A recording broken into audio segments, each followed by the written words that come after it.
Poderes de cura, o toque humano e a fé.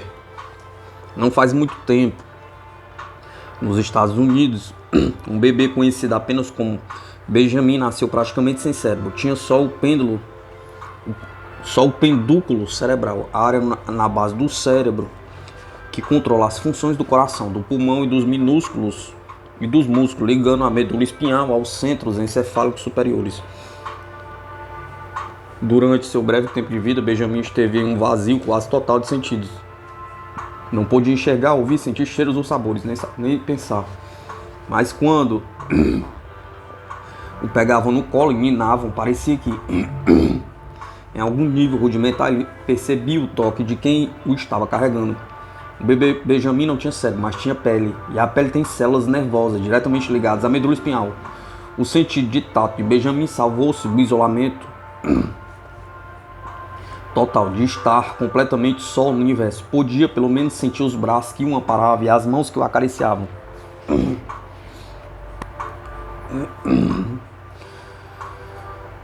Entre todos os órgãos do corpo humano, a pele é de longe o maior e sem dúvida um dos mais importantes. Um adulto médio está envolto por quase 2 metros quadrados de pele, que pesa cerca de 4 quilos, espalhados por toda essa extensão.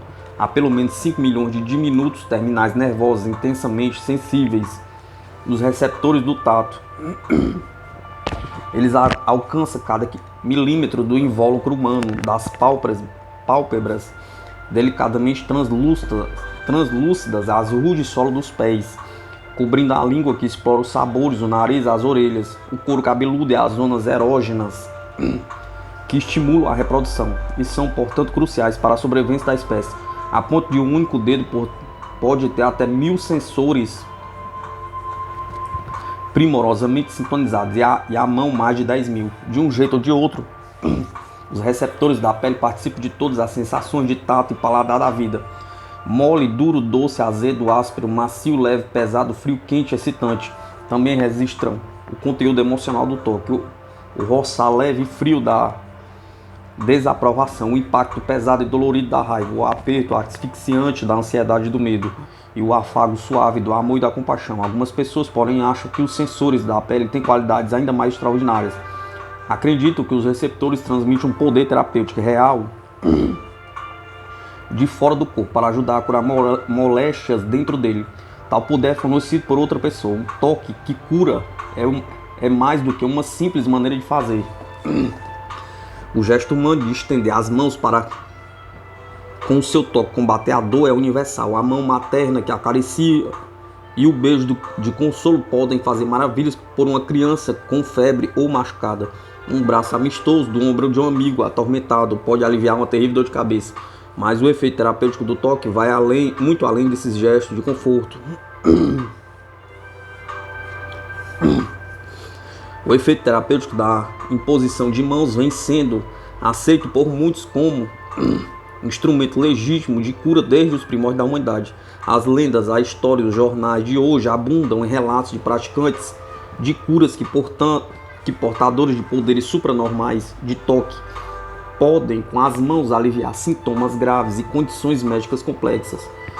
Perdem-se no tempo as histórias de mãos que afastam doenças, rejuvenescem corpos velhos e alquebrados, restituem vidas felizes e saudáveis aos enfermos. Se for mesmo verdade a lista de moléstias que foram ou podem ser curadas por um ou outro tipo de toque curativo é simplesmente espantosa. Artrite, asma, bursite, câncer, cataratas, paralisia cerebral, epilepsia, cálculos biliares, doenças cardíacas, paralisia, tuberculose, vertigens ou cáries dentárias. Ao que parece, às vezes, nem é necessário contato físico. Muitos curandeiros, considerando que a crença do paciente em seus poderes parece suficiente para expulsar a doença, operam à distância, dispensando completamente o toque. Hoje, ao longo de milênios, diferentes culturas têm chamado os possuidores desse toque aparentemente milagroso por uma variedade de nomes: xamãs, feiticeiros, bruxos, tocadores, curandeiros, mesmeristas, praticantes de cura mediúnica ou pela fé, pelo magnetismo, médicos espirituais, paranormais. Frequentemente essa prática possui fortes vínculos com a religião. No Ocidente, hoje em dia, muitos desses praticantes são cristãos e, tal como no passado, têm séria dificuldade para explicar seus poderes aos outros. Falam em Deus, forças vitais, universais, alta percepção sensorial, equilíbrio magnético, auras e campos de energia. Mas como isso funciona exatamente, se é que funciona, continua a ser um grande mistério. Muitas pessoas desacreditam totalmente esse tipo de cura, e sem dúvida existem inúmeros francos charlatões, bem como pretensos milagreiros honestos, mais ineficazes, entre os que se autoproclamam possuidores de poderes de cura, mas a prática é tão antiga, seus relatos de sucesso tão difundidos e muitas vezes tão bem documentados. São tantos curandeiros modernos que se dispõem a submeter suas habilidades ao exame da ciência e da medicina ortodoxas, que a sinceridade dos depoimentos frequentemente tem sido reconhecida, expondo os supostos poderes à minuciosa pesquisa. A imposição de mãos como forma de medicina é usada há pelo menos 15 mil anos, pois os artistas da Idade da Pedra já gravaram nas paredes das cavernas dos Pirineus imagens de curandeiros em ação. A mão que cura aparece em histórias orais da maioria dos povos primitivos, tanto os aborígenes australianos como os Yukung no deserto de Kalawari contam história de seus grandes curandeiros, e antigas pinturas rupestres, bem como as inscrições nos papiros egípcios, testemunham os poderes de cura do toque humano. A mitologia grega conta que Asclépio não apenas podia devolver a saúde aos doentes, como sua mão de Deus, como também levantava os mortos. E no tempo de Hipócrates, por volta de 400 a.C., os cheirôgrafos gregos, raiz da palavra cirurgião, atendia principalmente com as palmas das mãos e os dedos, não com os bisturis. Um membro da escola hipocrática de Cos escreveu que muitas vezes eles eram capazes de aliviar os sintomas dos pacientes colocando as mãos ou movendo-se sobre a área em questão, como se minhas mãos possuíssem um estranho poder de cura. O imperador romano Galeno, médico do imperador romano Marco Aurélio do século II d.C., seguiu o exemplo de Hipócrates, empregando suaves massagens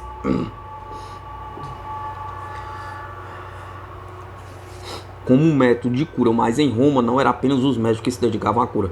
Consta que vários imperadores romanos possuíam um forte toque curativo. Adriano tinha a fama de ser capaz de curar a gota pela imposição de suas régias mãos. E Vespasiano era conhecido por tratar de distúrbios neurológicos, bem como a coxeadura e a cegueira. Contudo, eles não eram páreo para outro monarca pagão anterior a eles, o rei Piro de Epiro, que no século III a.C. ficou famoso por curar cólicas com seu toque, mas não o toque das mãos, e sim a dos dedos dos pés. Mas mãos, dedo dos pés, seja o que for, o toque régio curativo era um dom aparentemente divino que perduraria pelos séculos afora, mesmo depois do século XVIII estar bem adiantado. Membros de uma seita espírita praticam a imposição de mãos em uma sessão de cura no início dos anos 80. Os adeptos acreditam que a energia curativa divina flui por suas mãos, permitindo não só que eles curem milagrosamente os indivíduos que tocam, mas também que exorcizem maus espíritos.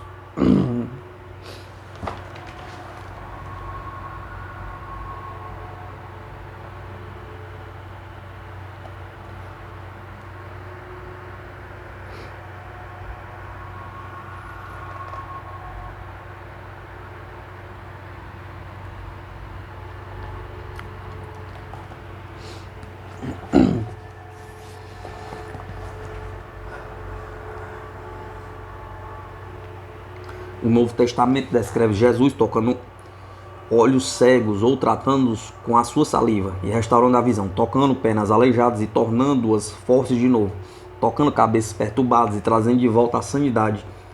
Os desafortunados vinham todos os dias em multidões, tal como atesta Lucas. Abre aspas. Agora, quando o sol estava se pondo, todos os que tinham doentes com diferentes doenças traziam-no a ele, e ele punha as mãos sobre cada um deles e os curava. Fecha aspas. Mateus cita Jesus instruindo especificamente seus apóstolos a prosseguir depois dele. Curai os doentes, levantai os mortos, limpai os leprosos, expulsai os demônios.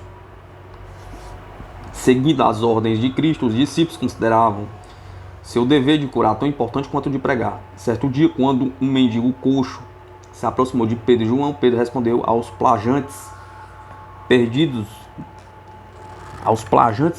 de esmola com as palavras: prata e ouro não tenho, mas em nome de Jesus Cristo de Nazaré, levanta-te e caminha. Depois disso, Pedro ergueu o mendigo imediatamente aos pés, e os ossos do tornozelo dele receberam força. E ele, saltando, ficou em pé e caminhou, e entrou com eles no templo, andando e saltando e louvando a Deus.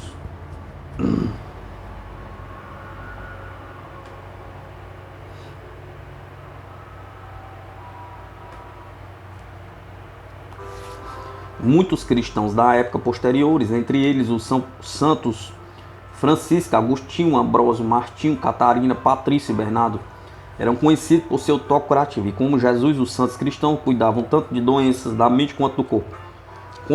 Conta-se que no século IV, certo dia, um pai aflito procurou o pio ermitão Macário, que vivia no deserto egípcio, levando seu filho, que acreditava estar possuído por maus espíritos. Macário colocou uma das mãos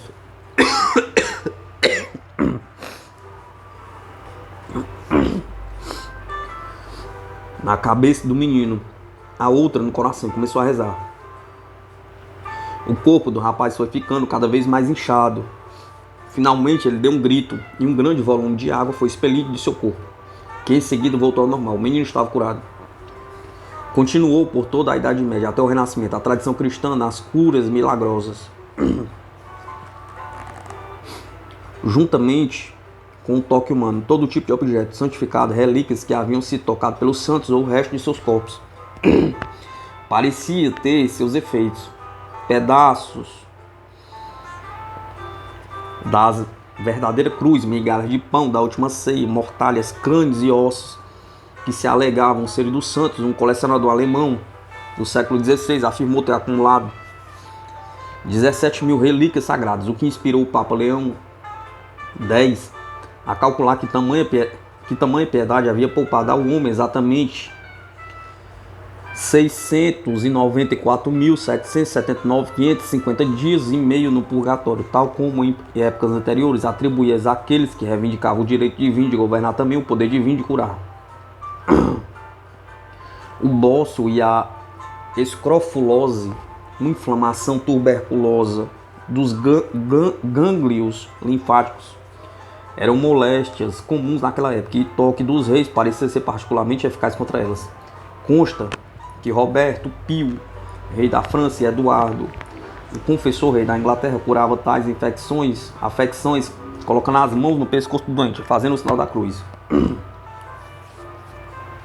Os poderes reais eram de tal porte que um rei podia simplesmente tocar um objeto e com isso propiciar a cura. Henrique VIII tocava anéis e dava-os a epilépticos, e conta que Carlos II distribuiu 90.798 moedas de ouro para os doentes. Não se sabe muito bem se as moedas eram dadas ou vendidas aos pacientes por Carlos. Também em meio ao povo havia pessoas que curavam pelo toque, conhecidos como quiotetistas. Foram muito respeitados na zona rural até 1423, quando foram denunciados pelo Guilda dos Médicos da Inglaterra como charlatães empíricos, mulheres e homens velhacos. Depois disso, eles entraram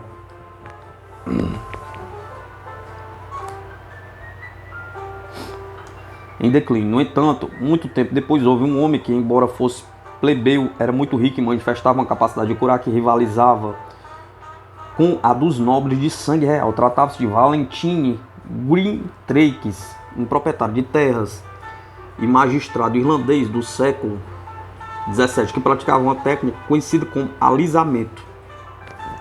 Greentrakes inicialmente colocava as mãos na cabeça do paciente, às vezes esfregando suavemente, depois empurrava a moléstia para baixo 3 vezes, até que a dor fosse forçada a sair pela ponta dos dedos dos pés, como ele mesmo explicava. Descrevendo o efeito disso em um marinheiro aleijado, Greentrakes alertou que o homem andou com volúpia para frente e para trás no jardim, jactando-se de estar disposto a fazê-lo por 10 milhas, carregando às vezes nas mãos, às vezes sobre os ombros, triunfantemente triunfalmente as muletas que até então servia de apoio. Até mesmo Robert Bowling, fundador da química moderna, atestou o sucesso de Greentrex. Em 1666, o curandeiro embarcou em uma bem-sucedida turnê por Londres, atendendo casos de paralisia, surdez, dor de cabeça e artrite, sem aceitar pagamento, mas os médicos estabelecidos não tomaram conhecimento dele. O cético alegava que se tratava sobretudo de ilusão, tal como consta em um relato da época. Tão grande era a confiança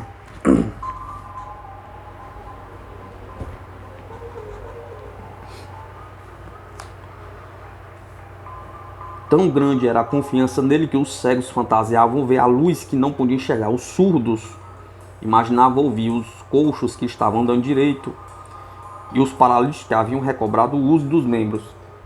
Com o tempo, os céticos venceram e Greentrex voltou discretamente para suas terras na Irlanda, abandonando a prática da cura.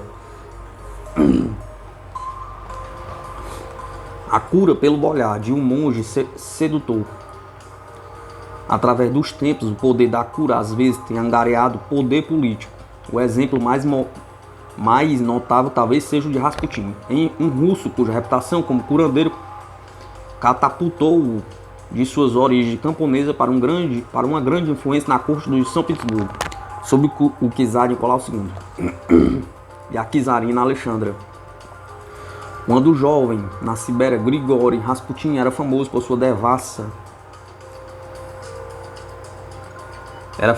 sua vida devassa e sua aparente capacidade de curar os doentes.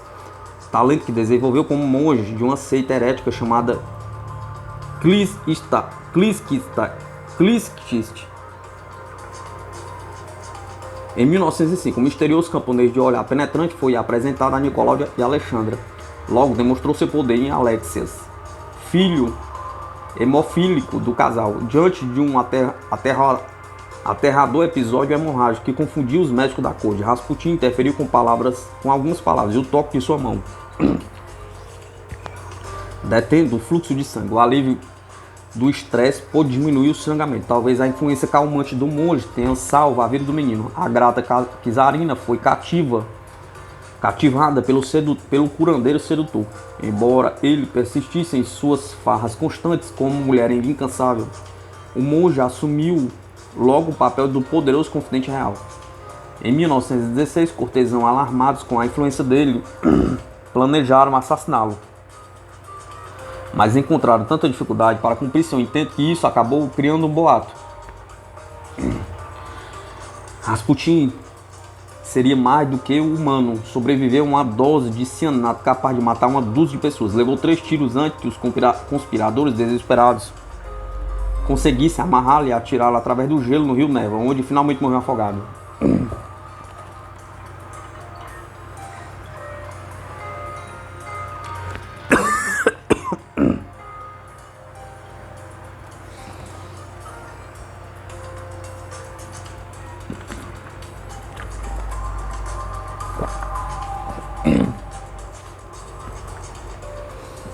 Mesmo no auge de sua popularidade, Valentin Greentrex não competira com um parisiense chamado Franton Mesmer.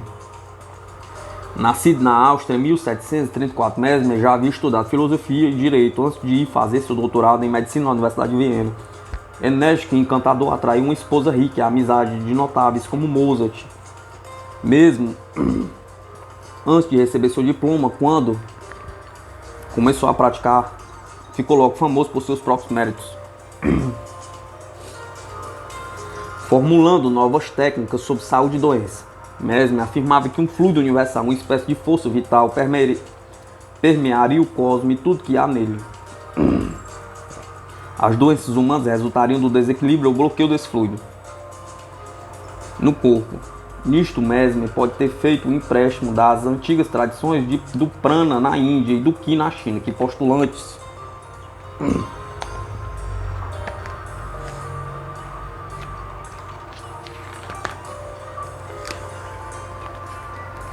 postulavam energia universal controladora de toda a vida. Quando a energia estava equilibrada e fluindo sem obstáculos, o resultado era a boa saúde. Um fluxo de energia bloqueado levava à doença. Considerando esse fluido universal como de natureza magnética, Mesmer dominou o magnetismo animal. Segundo sua teoria, as forças magnéticas polarizadas mantinham fluido em equilíbrio e em circulação pelos corpos saudáveis, e as forças magnéticas poderiam restabelecer o equilíbrio e o fluxo nos corpos doentes. Em Viena e mais tarde em Paris, o Dr. Mesmer alegava poder restaurar a polaridade essencial de seus pacientes.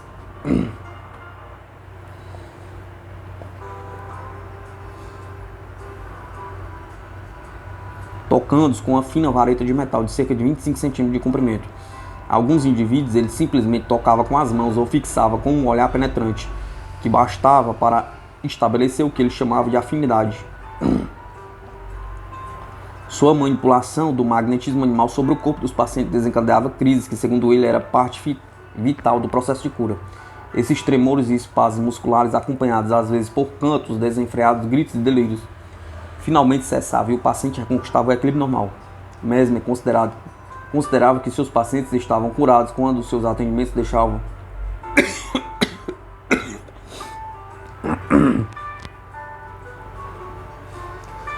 seu atendimento deixava de provocar crises. Os pacientes de Mesmer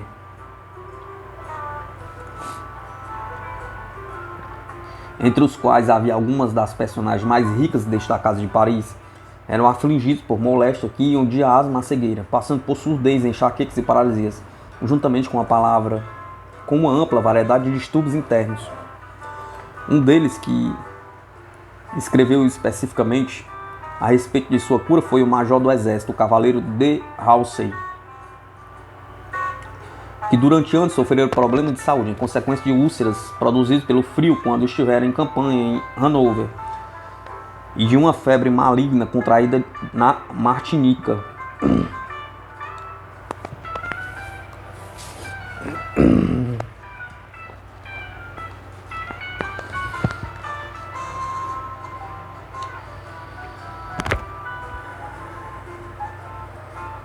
Quando foi consultar-se com Mesmer, estava cambaleando e gaguejando.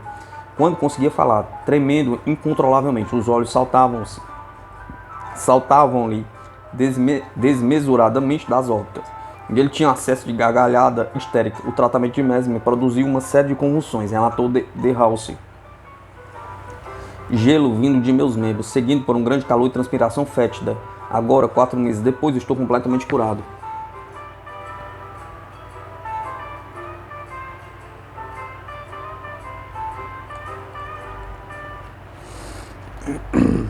Os discípulos mais ricos do mestre austríaco pagavam para aprender seus segredos. Seus seguidores eram tantos que, em 1784, Luís XVI instituiu uma comissão para investigar os métodos e resultados de Mesmer. Entre os membros mais distintos dessa comissão estavam o embaixador americano Benjamin Franklin e um certo Dr. Joseph Ignace Guillotin, que conquistou fama duradoura ao inventar uma máquina de decapitação indolor, bem na hora da Revolução Francesa. A comissão passou 6 meses examinando o mesmerismo antes de chegar a um veredito. O campo magnético não pode ser percebido por nenhum dos sentidos, e sua existência não pode ser inferida por qualquer dos efeitos observados nos membros da comissão ou dos pacientes examinados.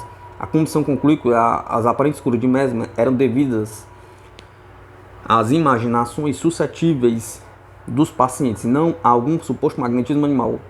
As coisas ficaram assim por muitos anos. Mesmer desapareceu de cena, mas suas ideias a propósito da cura continuaram evoluindo no trabalho de outros.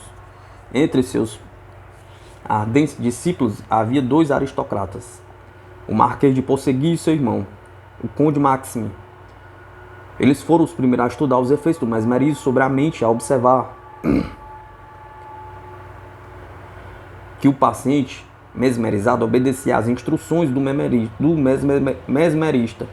Seus esforços, na verdade, identificaram o fenômeno que mais tarde seria denominado mente subconsciente, o processo conhecido como hipnose. Eletrizantes auxiliares da saúde. Em meados do século XVIII, o florescente estudo da eletricidade cativou a atenção do público ocidental como nenhuma ciência antes. A enigmática energia acabou sendo tão divertida quanto intrigante. Geradores de eletricidade estática recentemente inventados logo chegará aos salões, onde os cabelos dos convidados ficavam literalmente em pé. Dessas diversões, bem como de pesquisas mais sérias, surgiram as primeiras tentativas de usar a eletricidade no tratamento médico de paralisia, histeria e esgotamento.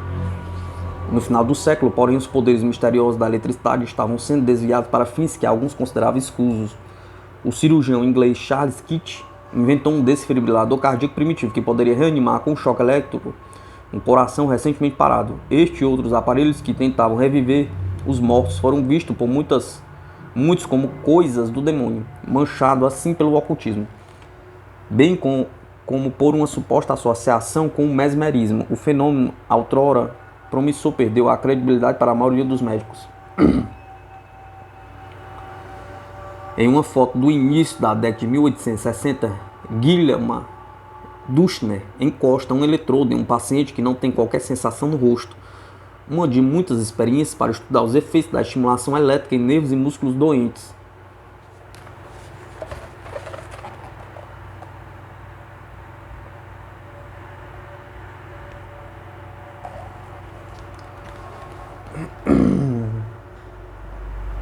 Em 1858, Jerome Francis, dentista da Filadélfia, patenteou um gerador para praticar a extração dentária indolor por eletromagnetismo.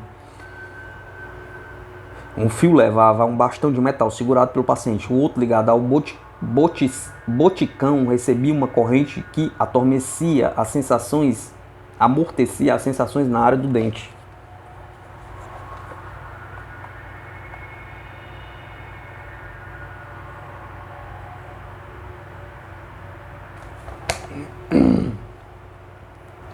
O desenho de um homem atado por um cinto elétrico, Pulvermacher, ilustra o popular instrumento do século XIX, falsamente anunciado como cura para tudo. O cinto era uma fileira de minúsculas baterias que geravam uma débil corrente elétrica para serem imersas em vinagre.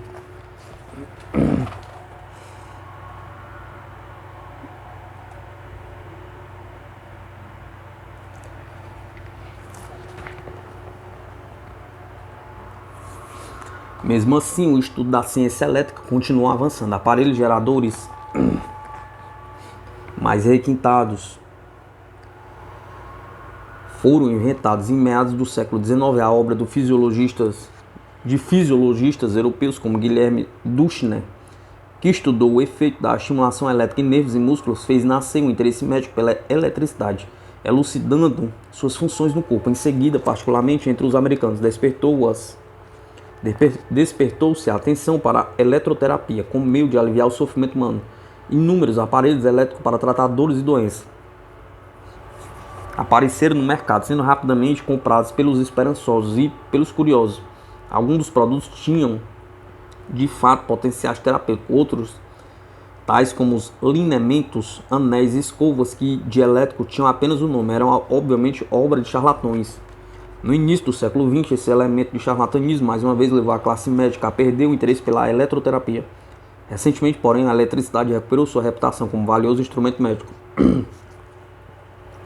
Com efeito, alguns aparelhos modernos, como os estimuladores elétricos de nervos para aliviar a dor e os marca-passos cardíacos, têm seus ancestrais naqueles aparelhos dos séculos XVII, XVIII e XIX. Do século XVIII e XIX, enquanto a outrora sinistra prática de reviver os mortos, os aparelhos elétricos da ressuscitação são hoje básicos em entendimento de emergência. O Dr. Scott, deste anúncio em um jornal de 1900, vendia também uma linha de corpetes elétricos, escova elétrica, que segundo ele curava quase todas as dores e incômodos.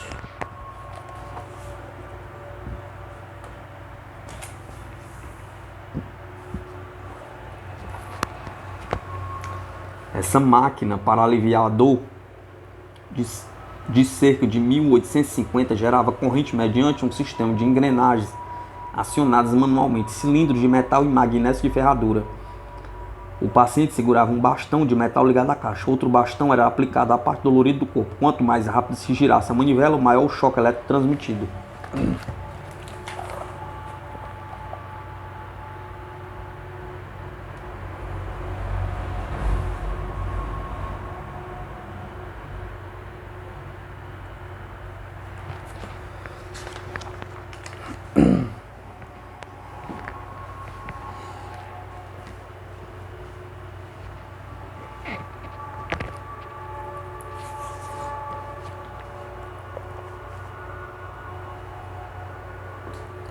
A sociedade americana do século XIX estava em turbulento fluxo. As fronteiras da ciência, da indústria, da cultura popular estavam escancaradas para as ideias novas. Enquanto os intelectuais planejavam comunidades utópicas, a crescente classe média punha as novas filosofias à prova em salas de conferências, teatros de ópera e tendas Chautauqua, reuniões culturais que duravam vários dias. As igrejas tradicionais eram submetidas a fortes pressões para adaptar os novos conceitos aos preceitos bíblicos fundamentais, e as congregações religiosas desconcertadas procuravam uma explicação espiritual para a questão de qual seria seu lugar naquela era de grandes transformações e mudanças. O interesse pelo espiritismo, pelo ocultismo, graçava a praticantes carismáticos da cura pela fé, como Andrew Jackson Davis, do estado de Nova York, e J.R. Newton, em Rhode Island, promoviam o comício para demonstrar suas habilidades, que atraíam multidões interessadas tanto na diversão quanto na terapia. Davis, um sapateiro de Poughkeepsie, tirou de Mesmer as ideias para a sua chamada filosofia harmonial, que registrou em uma bem-sucedida obra de 30 livros. Newton, em nome do amor cristão, empregava uma variedade de técnicas.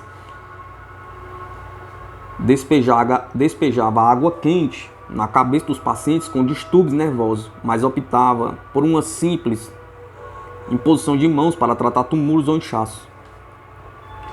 Outro curador da costa leste dos Estados Unidos, Phineas Parkhurst Quimby, de Portland, no Maine, começou a usando o mesmerismo e varreduras magnéticas no corpo do tratamento de seus pacientes.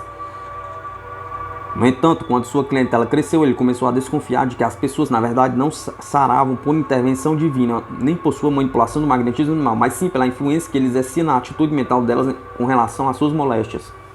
Quimby achava que a fé de seus pacientes na capacidade dele de ajudá-los era tão importante quanto qualquer outro fator. Passou a ver a mente como o principal agente da cura e imaginou que, se conseguisse convencer a pessoa de que a doença era causada, na verdade, por sua atitude mental, a própria explicação a efetuaria a cura. A compreensão do paciente equilibraria de modo salutar os fluidos de energia do corpo.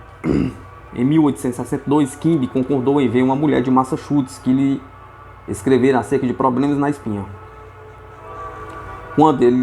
Quando ela chegou ao consultório, estava tão deformada que foi preciso carregá-la até a sala de espera. Tinha 41 anos e já recorrera a médicos.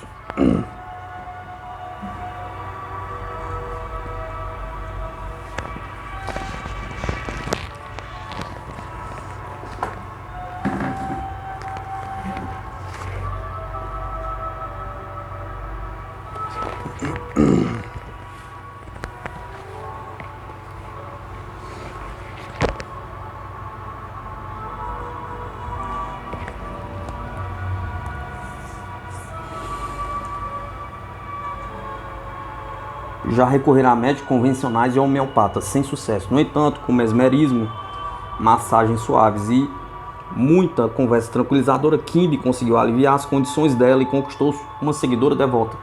Essa paciente ficaria mais tarde famosa como Mary Baker Eddy, fundadora da seita da ciência cristã, cujos dogmas devem muito ao estudo dela acerca da obra de Quimby.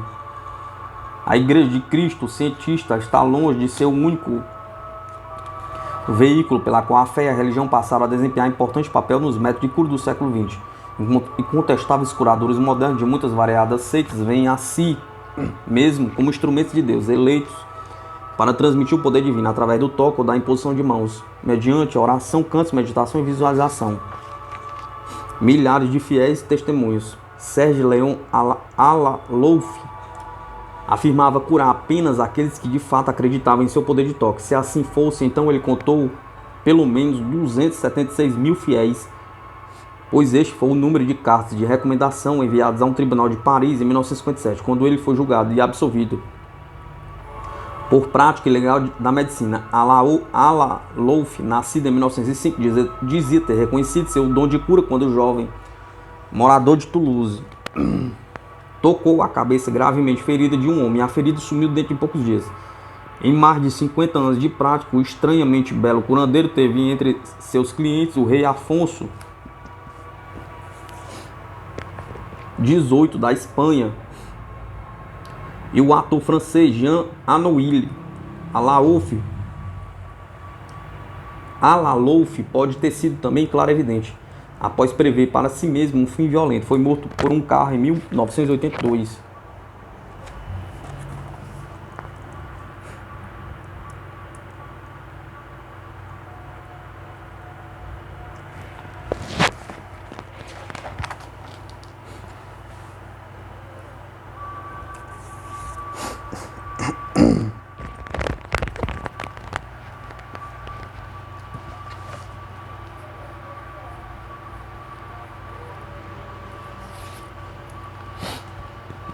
Hipnose, anestesia sem drogas. Trabalhando nos intangíveis domínios do inconsciente, a hipnose alivia muita gente de dores corporais bem palpáveis. Alguns pacientes, por exemplo, encaram a broca do dentista só com a sugestão, de amortecimento após indução hipnótica. Mulheres em trabalho de parto deixam de lado as drogas e confiam apenas nas técnicas hipnóticas para seguir em frente. E muitos pacientes de câncer necessitam menos analgésicos após a hipnose e adquirem até uma terapêutica sensação de controle sobre a devastadora doença. Tais vitórias sobre a dor são possíveis porque a hipnose altera a percepção real dos estímulos físicos. Ao que parece, as sugestões feitas ao inconsciente de um indivíduo em transe hipnótico distorcem as percepções da mente consciente. Em um estudo, informou-se a um homem hipnotizado que ele seria tocado com um arame frio. Em vez disso, um arame quente foi encostado à pele dele, mas ele não sentiu qualquer dor.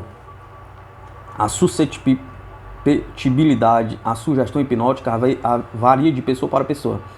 Além disso, a confiança no hipnotizador influencia a profundidade de um transe e, portanto, o grau de alívio da dor. Descobriu-se que a motivação também afeta a susceptibilidade à hipnose. Uma proporção anormalmente alta de queimados obtém um controle substancial no sofrimento através da hipnose, talvez por estarem desesperados para escapar da dor esmagadora. Há diversas técnicas hipnóticas de controle da dor. Após induzir a hipnose, o terapeuta pode sugerir que a parte do corpo está amortecida para que nenhuma dor possa ser sentida nela. Ou então ele sugere ao paciente a concentração na ideia de que um braço dolorido não lhe pertence mais. Em outro método, ordena-se ao paciente que feche o punho, imagine está encerrado toda a dor nele. Depois ele deve jogar fora a dor. Outra técnica ainda invoca a memória do paciente, levando-o a relembrar uma época anterior, sem dor, para bloquear o sofrimento presente. A hipnose tem se revelado particularmente útil para alguns dentistas. Com a mente em repouso e um total relaxamento muscular, tudo funciona mais suavemente. Diz o dentista inglês Ian Wilker, alega que com o hipnotismo pode perfurar e obturar os dentes da maioria das crianças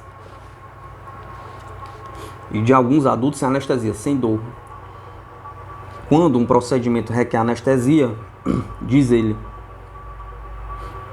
basta uma dose menor do que a normal, embora raramente se adote a hipnose como único anestésico durante uma cirurgia.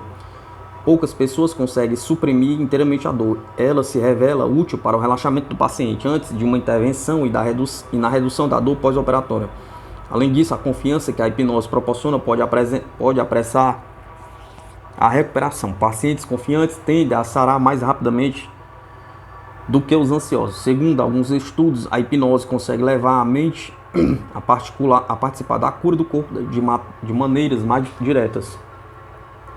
Por exemplo, um paciente hipnotizado pode, segundo foi relatado, reduzir o sangramento de uma extração dentária, imaginando interromper o fluxo de sangue, como se estivesse fechando uma torneira. Algumas doenças da pele e reações alérgicas experimentam melhora real em reação à hipnose.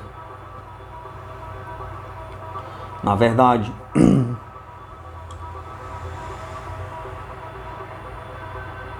essas moléstias estão ligadas à ansiedade e provavelmente o relaxamento propiciado pela hipnose contribui para a cura. Alguns atribuem as capacidades de controle da dor pela hipnose, sobretudo ao relaxamento, misturado talvez a um pouco de estoicismo e até fingimento por parte do paciente. No entanto, a maioria dos pesquisadores acha que a sugestão hipnótica altera de fato, a percepção da dor nos centros superiores do sistema nervoso. Embora a fisiologia da hipnose, semelhante ao estado de sono, ainda seja um mistério, ela sem dúvida proporciona alívio da dor. A Associação Médica Americana endossa a hipnose como meio de controle da dor desde 1958. O dentista Ian Wilke, que usa analgésicos químicos apenas como complemento à sugestão hipnótica, atende uma paciente.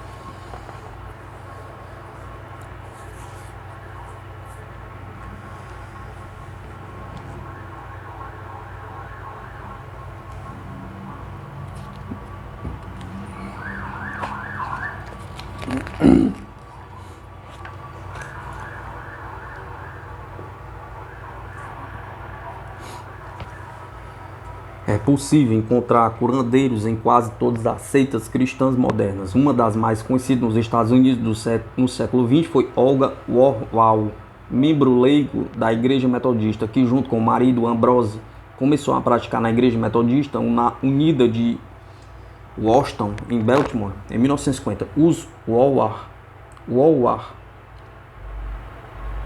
acreditavam que o poder deles era um dom direto de Deus. A senhora Warwall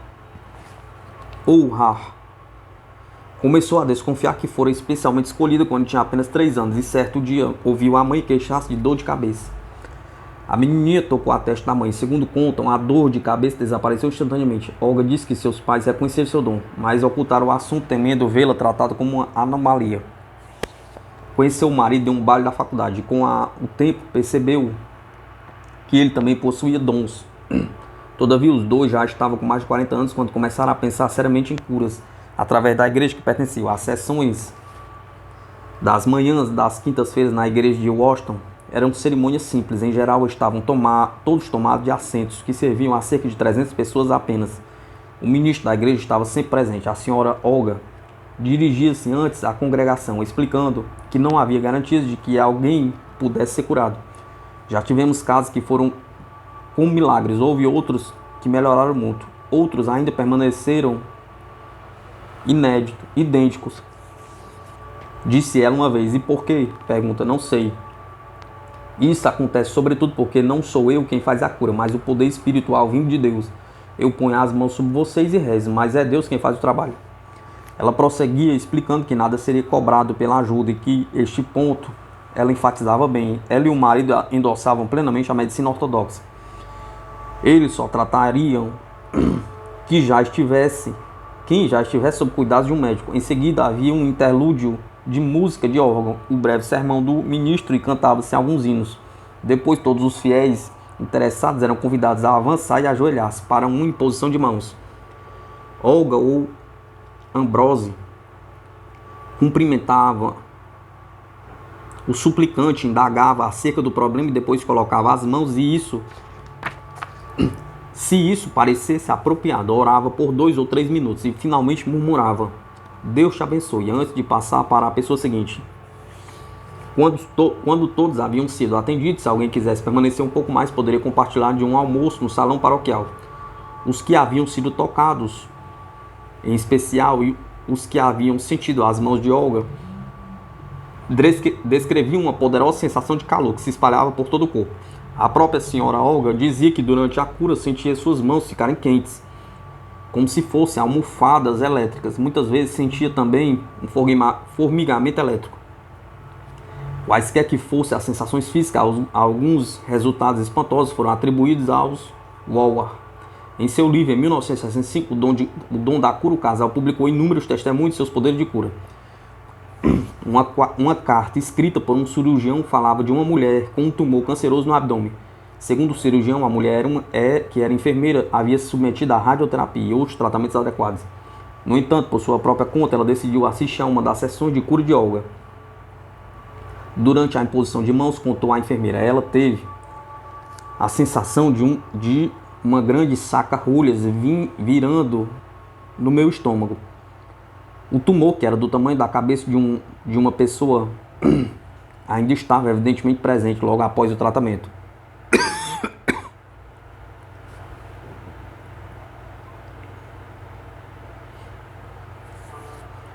Mas depois de algum tempo, a mulher ficou forte o bastante para voltar a trabalhar. E em cerca de 6 meses, as radiografias não mostravam sinais da massa cancerosa. Os céticos podem argumentar que o câncer entrara em remitência ou que as terapias ortodoxas haviam causado a cura, mas a enfermeira e o cirurgião achavam que alguma outra força transmitida através de Olga tiveram um papel significativo no restabelecimento. O que é ainda mais notável é que os Ohau às vezes pareciam ser capazes de fazer essa energia curativa concentrar-se em pessoas a quilômetros de distância.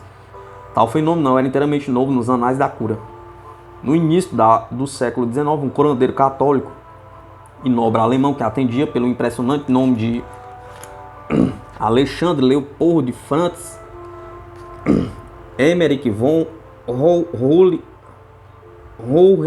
Lurry Vandenberg Skilling-Forst curou pacientes distantes em pelo menos 2 ocasiões, segundo consta, simplesmente rezando em sua igreja, na Bavária. Um deles era uma noviça de Chelmsford, na Inglaterra, que sofria de septicemia, e a outra era a irmã paralítica do prefeito de Washington. Mesmo assim, os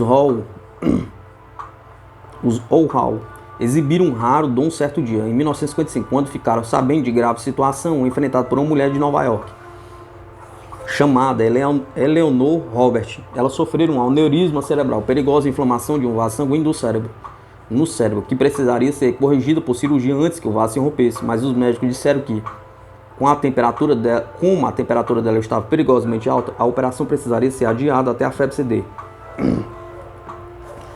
A família ficou consternada, até um dos irmãos da mulher lembrar-se dos Ohau. Ela telefonou para Baltimore, e ao falar com Olga, soube que Ambrose, o marido dela, estaria passando por Nova York naquela mesma tarde. A caminho de casa, depois de uma viagem, se alguém pudesse encontrá-lo no aeroporto com uma foto da senhora Robert, disse Olga. Os Hall poderiam rezar por ela à noite. O contato foi feito. As orações foram ditas às 9 da noite, quando a enfermeira estava deitada sozinha em seu quarto no hospital, em Nova York.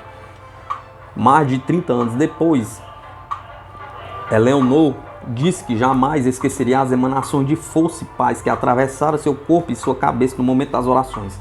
Naquela noite, contou que, na manhã seguinte, a febre tinha passado e aí os cirurgiões puderam operar. Depois disso, os Ohau fizeram das sessões de oração por ausentes uma parte de sua rotina. Era um modo de atender, se pudesse, todas as pessoas que ligavam ou escreviam pedindo ajuda.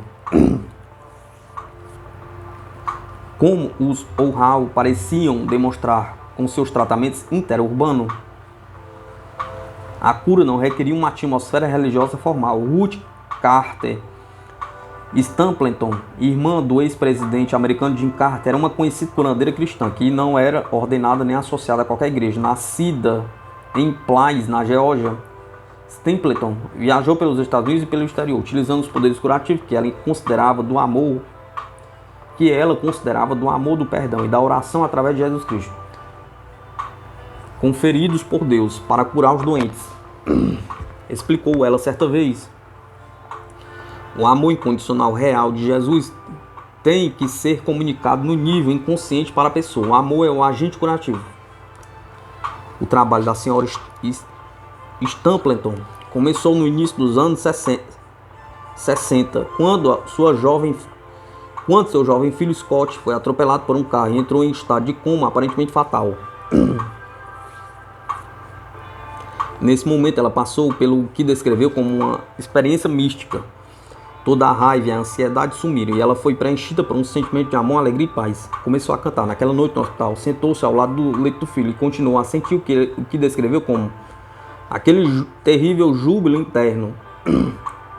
De manhã, Scott despertou em plena consciência. Ela sentiu então que há algo invisível que podemos utilizar para permitir que coisas milagrosas aconteçam.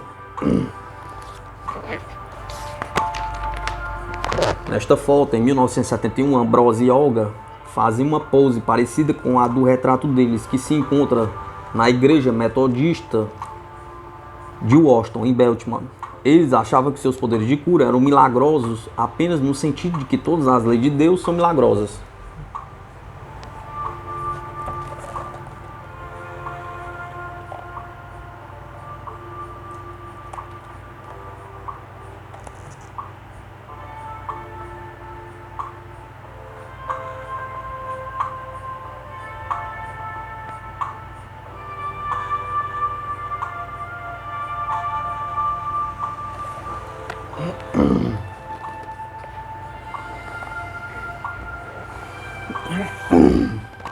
Alguns anos depois, no livro Os Novos Curandeiros, curando uma pessoa inteira, Stapleton relatou que ela e mais 2 curandeiros se reuniram durante um fim de semana com 35 médicos altamente céticos. Houve sessões de perguntas e respostas, em que as coisas ficaram bem pesadas. Os médicos trouxeram pacientes para serem tratados diante de todos. Isso não foi muito bem, então um pai pediu uma sessão reservada e levou seu filho, que havia passado por 5 operações de coração aberto. Uma das intervenções envolveu o transplante de vezes de um dos braços do menino para a cavidade torácica, o que acabou deixando a criança com um braço mais curto do que o outro. Os curandeiros rezaram por 20 minutos. Depois disso, o pai estendeu os braços do filho. Pareciam estar do mesmo tamanho. Meu Deus, não dá para acreditar, gritou o pai. Ele está curado. Esse pai, segundo Stapleton, era um dos médicos mais proeminentes presentes na reunião. No dia seguinte, ele dirigiu-se ao grupo de clínicos curandeiros para explicar as condições do filho, em termos científicos e médicos, descrevendo também a experiência de cura na noite anterior. Disse ter ficado acordado a noite toda, medindo os braços e as costas do filho a cada 30 minutos para verificar se a cura se mantinha. Muitos curandeiros modernos buscam apoio no mundo dos espíritos e não nas religiões estabelecidas.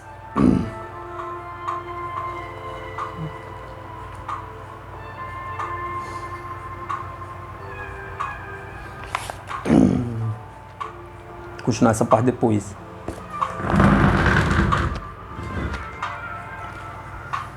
Poderes de cura.